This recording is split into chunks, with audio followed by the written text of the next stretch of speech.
like to thank everyone for coming today. Appreciate you taking the time to join us for lunch for our CEOC ESOP month kickoff luncheon.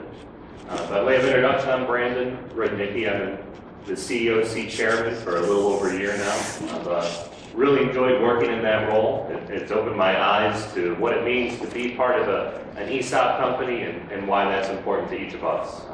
I'm out of South Carolina. I live in Anderson, a field account manager there, and married, 2 kids. I got a 4-year-old and a 2-year-old. So, part of the things the CEOC wanted to accomplish this year, we had 3 things on our agenda. We wanted to continue to build the ESOP culture at Cross. It's something we can all be proud of, so obviously that's something that we wanted to build on. 2, we wanted to continue to educate the Cross employees on different ESOP topics. And then 3, we wanted to educate our customer base regarding why we are different, why Cross is different, and why it should be important to them. So to accomplish these goals, you've seen a few things going on this year. We've been sending out monthly ESOP education newsletters. Those have been on topics such as what are eligible wages, how are they calculated, and then we've done an industry benefit comparison. We did a Cross stock versus S&P 500 performance comparison. We talked about how we compare to other ESOPs in general, and then how sales and profits impact stock value. And then the one that's coming up within the next week is going to be financial planning as you close in on retirement. So again, those are just different topics that we felt would be important to expand upon for our customer base. For our employee base.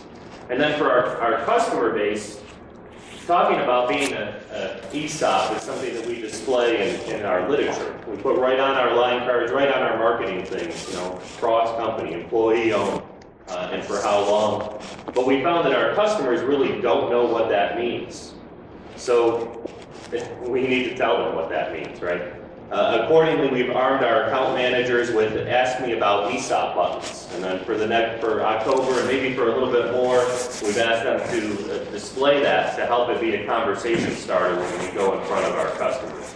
I was having a conversation with Terry. She said she was talking to one of our board members about, what Cross being an ESOP, and he said, "Oh, that's great. You should tell your customers that. That'd be really good for them to hear." She's like, "Well, actually, we're planning on doing that." So we're excited about that. We're also giving our account managers a 4-point discussion sheet, which again will help them to explain to our customers why Cross is different and why they should be doing business with us. And then for building our ESOP culture, the CEOC is doing a few things again special this month. We're holding luncheons like this at 11 different locations in our territory. And you'll notice that you all receive tumblers, obviously, and on that we have a logo. We just don't work here, we own the place. And we want to get everyone thinking that way. We have a responsibility, really we have an accountability as employee owners to the customers, to ourselves, and to each other to be doing the best that we can as Cross. We want people to think of Cross as your own personal business because it is. And a couple things that we're going to see today. Looking forward to an interview that Robin has been a big help with. We're going to interview Mr. Cross and Pete Cross as they talk about the history of Cross Company and how it became ESOP. That's something I'm looking forward to because I've been with the company about 5 years. So when I came on board, Pete was really kind of phasing out. So I had never really had the opportunity to work with them firsthand. So looking forward to that interview. But before we do that, next on our agenda we have Michael Keeling with us. Michael is the President and Chief Staff Officer of the ESOP Association. He's been serving in that role since 1991. This association is a national trade association promoting the growth of employee ownership in America. So again, Michael's going to come up. His topic is going to be what an ESOP, what being employee-owned means to our nation, to our company, and to us individually, and the responsibility that we have. So for the next 20-30 minutes or so, we're going to have Michael speak with us. I want to take a big picture, kind of historical, not just because I may have been around a long time, but I think a lot of people that are in ESOP companies, particularly those who have just perhaps joined the company or don't have a lot of years of experience, are sort of like, what's this ESOP thing? Where did it come from? You probably don't have neighbors that work in an ESOP company. There's probably no one in the church group that you work with that belongs or works at an ESOP company or at the PTA and so forth.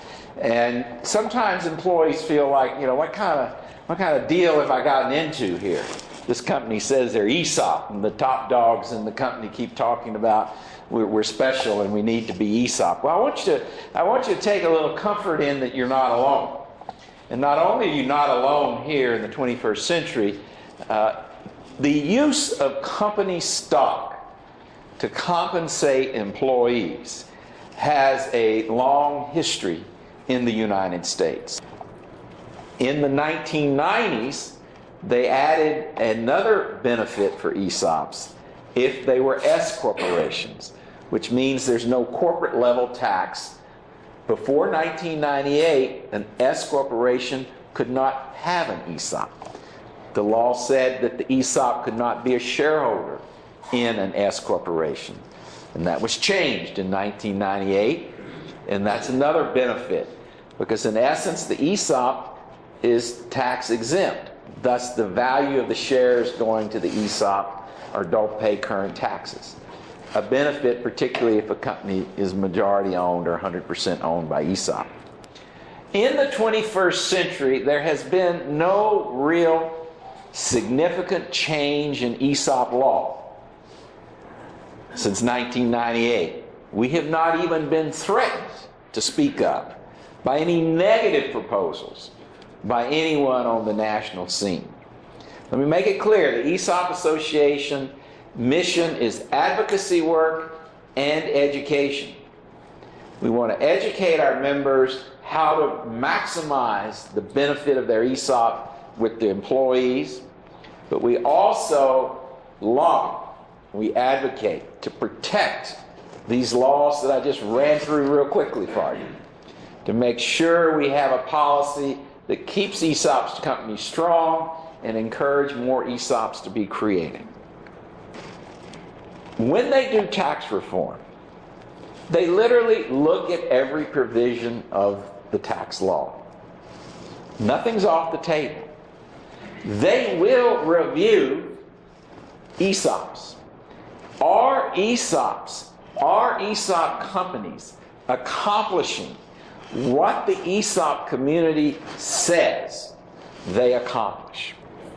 And the evidence is overwhelming that the vast majority of ESOP companies provide better benefits, better retirement benefits, and I can go on down the list. As a general rule, the vast majority of ESOP companies provide better retirement benefits, better pay, better this, better that, better everything you can think of in terms of how employees fare in an ESOP company compared to non-ESOP companies. Next question is, do the ESOP companies, does employee ownership through the ESOP make for a better company? Again, you can go on our website.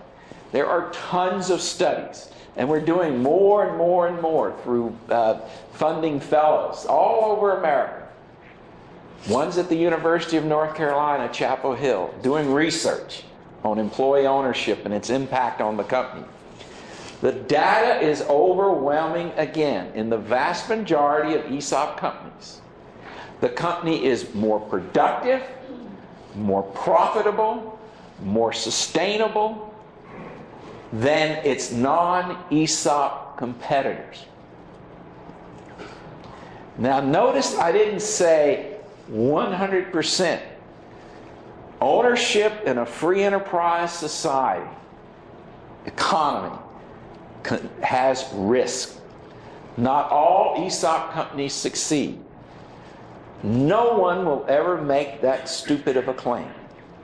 There are ESOP companies, not just the ones you read about in the newspapers. If you've been with Cross and you've been following the stories about ESOPs in America for some time, yeah, there's been the Enrons, the United Airlines, the WorldComs. I can go down the list.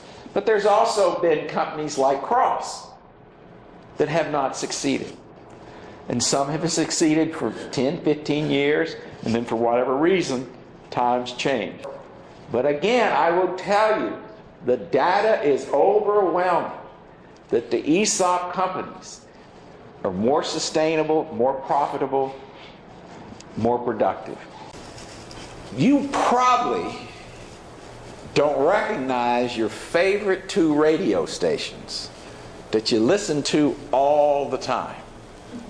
One radio station that I would submit that you all listen to is WIIFM. What's in it for me? And the other radio station that you probably listen to a lot is WDIC. That can be AM or FM, I don't care.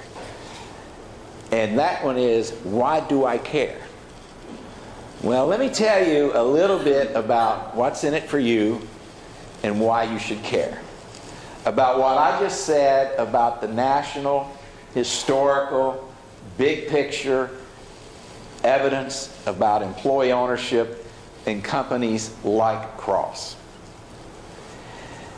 What does shared ownership mean to you personally? What's in it for you? Well, that gets me into the micro. I always say that there's 3 things as the, quote, top staff officer of the National Trade Association for ESOPs asks from a company. And I want you to take it all personally when I say these 3 things. 1, be part of the national effort. Cross has done that. You have belonged to the ESOP Association, participated with the ESOP Association from almost day one when Mr. Cross transferred stock to the ESOP to benefit the employees. Number 2, be part of the community where you work. Be part of the fabric of Greensboro and other locations where your people are. It's not to run around with ESOP written on your shirt sleeve with people in your community, even though I endorse it with your customers big time. But most people you work with and socialize with and with the PTA and in your church group, you know, you're not going to wear these, but be part of that. Have the company participate in some local things. That will be noticed. And finally, the number 1 challenge, the number 1 thing you can do to make it worth your while is to make Cross as good as it can be. That's your prime responsibility. If you accomplish that, the other 2 will fall in line pretty easily. I want to congratulate you on observing Employee Ownership Month. I appreciate the opportunity to share some time with you today, and I wish you the best as we go forward. Thank you.